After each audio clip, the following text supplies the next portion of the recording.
What? No, seriously, what in the What should I drink? Oh, here it is. NBA trades are broken, and I'm about to tell you why. If you are the Wizards, how in the hell can you give up your star player that you paid $250 million to and didn't want to trade him for anyone else in previous years for Landry Shamet and CP Zero Reigns?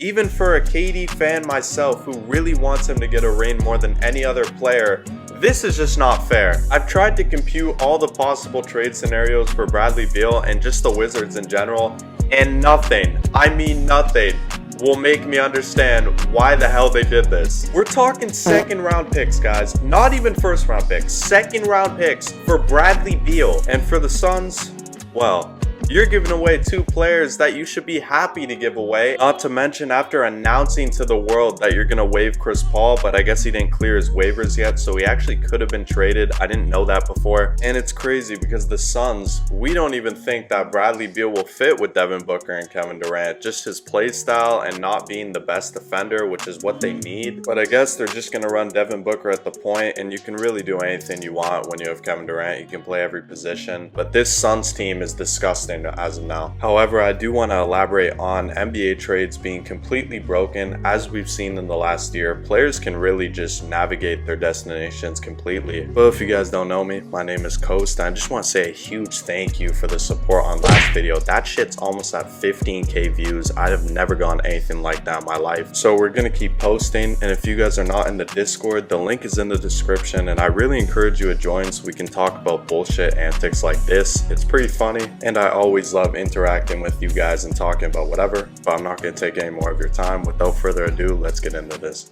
Even talking about a trade in today's day can mean so much because all these players have these social medias. As we see all the reports and who might get traded and all that definitely affects chemistry on a team or who goes where. But we understand that. Like, what's the NBA gonna do? Ban players from social media? No, it's the world we live in. But what the NBA can do is look a bit closer at these trades. And I'm only saying this because it happened to the very player who got traded. Is vetoing an NBA trade even possible? Well, the simple answer would be yes and no. I went through the archives because I thought for sure this happened more than once, but nope. Chris Paul going to the Lakers in 2011 was the only trade that has been vetoed, and people act like David Stern did this regularly. That is not the case. Even though we've seen some outrageous trades over the recent years, no one has really lifted a finger to it. But man, you gotta feel for CP3 a bit. I don't know how in this universe he is gonna get a ring or even try to get a ring in this scenario, because there's too many things in the NBA that haven't made sense recently. I just can't get my head around it. I don't want to say what should happen because most likely I'm gonna be wrong, but what Phoenix should do after this trade is, first of all, just sign or re-sign some of the people from last year, because the starting lineup is the only actual players with the contract under their belt. But I'd say the next step after that is to definitely trade DeAndre Ayton for some depth, mainly defensive oriented players, because you can still get a lot for him. And as we know, it takes more than 3 to 4 players even to win a championship. The Suns can do a lot here, but one of my suggestions would be to get Miles Turner from the Pacers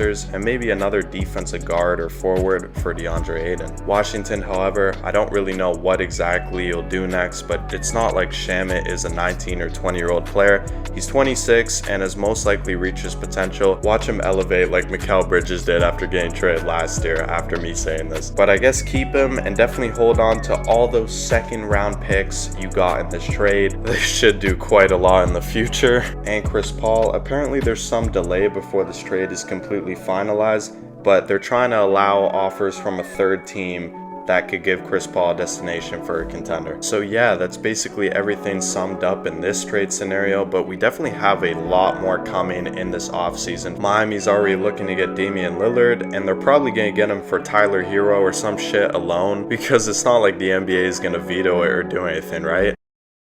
I am curious though to see if Adam Silver will generate new ideas like he usually does, but for trades specifically, because one thing I have noticed, which I don't think anyone I've seen has touched on, If the NBA offseason and the trade deadline are more entertaining to some people than the actual games and the play of the players, this could create a huge problem for the NBA and just integrate more unnecessary propaganda that I know some players really don't like. The last possible thing we want to see as fans is just others holding signs at games, whatever, just holding up trade me, trade him, just starting chants based on that, and then players neglect to sit out more than they already do. I know it may not happen, but just some hypotheticals for you guys to think about, like, can these antics or events really kill the NBA forever? Me personally, I've been a fan of both sports long enough to say this, but I would be worried if the NBA was to shift too much like soccer transfers. Like, you see players getting transferred all the time, and in soccer there's a thing called loans, and it sounds exactly how it is. One team can agree to loan a player to another team, and there's this whole idea with loan contracts for a player. They agreed upon a loan contract. It's very complicated. That's why I stirred away from soccer, football, whatever you want to call it, for a bit, because I didn't want to see